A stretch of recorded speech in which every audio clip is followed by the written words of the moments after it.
Chapter 9. Missing in Action. Back home in Onderon, my family was totally unaware of what had happened. When they didn't hear from me for an uncharacteristically long period of time, my mother began to worry. News reports from the 36th came out of Italy described the situation as chaotic and crumbling. Needless to say, she became frantic and began writing letters to the U.S. Army, to the Red Cross, to mothers of men I had served with, whoever she could think of.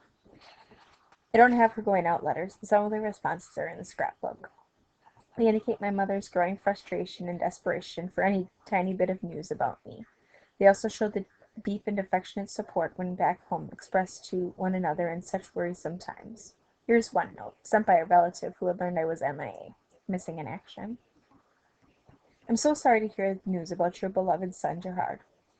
My thoughts and prayers are with you. I'm sure he'll turn up any day now. A lady here in Milwaukee has a son who has been missing for almost a year, and one day he just showed up, walking into her kitchen like he'd never been gone. Naturally, the contents of that correspondence was particularly heartening. In a letter my mother wrote to me later, she mentioned that incident, saying that such miracle stories kept her from falling into deep despair. With casualty reports and thousands of those, we regret to inform you, telegrams being delivered to grief-stricken American families each month, it must not have been easy to keep hope and faith alive. My father was a quiet man who suffered in silence. He just bowed his head and trusted God would answer his prayers for my safe return. But my mother had to do something, or she would have gone crazy. So the letter writing continued, and every day for a week her trek to the post office began in hope and ended in despair. It would be nearly 2 months before my parents were notified by telegram that had been declared officially missing in action as of January 20th, 1944. My mother kept that telegram in her scrapbook. On the envelope she wrote, "Drove to Allen Telegraph Office in the blinding snowstorm on the night of March 11th, 1944, to get this. The Secretary of War desires me to express his deep regret that your son, Private Gerard A. Johnson, has been reported missing in action since 20 January in Italy. As further details or other information are received, you will be promptly notified. War Department General." 2 days later, the War Department followed with a letter saying basically the same thing. Then nothing at all came for another month. In February 1944, my family's name had been added to an already long list, and they had been receiving the Red Cross Prisoners of War Bulletin. Several of these fascinating communiques are in the scrapbook. The publications are in a newsletter style and can contain articles from camp conditions, tips for communicating with incarcerated loved ones, maps, and other related information, even excerpts from POW letters. How hard it must have been to read the words of other mothers' sons and not know what was happening to yours.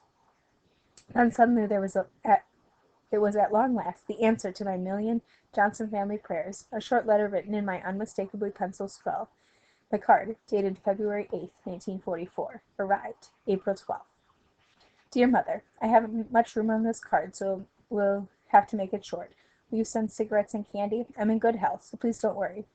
I've been a prisoner of war since January 21st and was captured in Italy. I'm now in camp in Germany. Send the limit in the package. All your love, your son, Gerard. What a difference one piece of paper made. Obviously, I wasn't coming home, but I was alive, and that was all that mattered. My whole family wanted to celebrate, but with so many others dead or missing, such joyous displays were selfish and inappropriate, to say the least. So my father said he thought it would be best to keep a low profile, but my mother disagreed and contacted the local paper to spread the news. Her reasoning is recounted in the story she clipped from the April 14th Wausau Record Herald and pasted in the scrapbook. According to that article, my mother said she would not ordinarily have cared to have anything about this mentioned in the newspaper, but she cited how relieved she was when she read in the Record Herald how other MIAs had sent a similar card home. Just like my mother, always thinking of other people first and wanting to alleviate their suffering and give them hope if she could. A week later, on April 21st, confirmation of my capture arrived in the form of another telegram. Based on the information received through the Provost Marshal General, records of the War Department have been amended to show your son, Private Gerald A. Johnson, is now a prisoner of war in the German government. Any further information received will be furnished by Provost Marshal General. There was no further information forthcoming at this point, and my mother was not one to sit around and wait for news from some bureaucratic government agency. She took out the scrapbook and carefully reread the Red Cross Prisoner of War bulletins. She had only instinctive feeling of where I was being held at this point, but somehow she correctly put it all together. The February bulletin contained some stories about other POW camps, but pitiful few details on the one called Stalag IAB. Once almost all of the prisoners billeted all these other camps that already established contact with their families through the Red Cross, she surmised from the following short article that I had been sent to Stalag IAB. A regrouping camp for Americans with a description given to Stalag IAB in a cable report from the International Committee of the Red Cross showed a delegate's visit to the camp early in February. The number of American prisoners of war officially reported to Stalag IAB at the end of February was slightly over 3,000, and a further increase in the number took place during March. According to the delegate's report, that there were time of his visits about 1,550 Americans in the base camp, plus 40 with minor ailments in the infirmary, 41 more serious cases at the Rosette Hospital.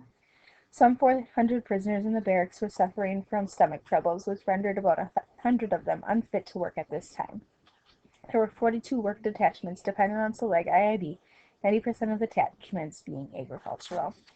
The barracks were reported to be overpopulated, dark, and poorly heated, but sanitation conditions were stated to be satisfactory and the infirmary good, bright, and well heated. Lazaret Hospital was remarkably well equipped. In summing up, the delegate reported that the camp made a favorable impression and that the physician was satisfied with the general health conditions.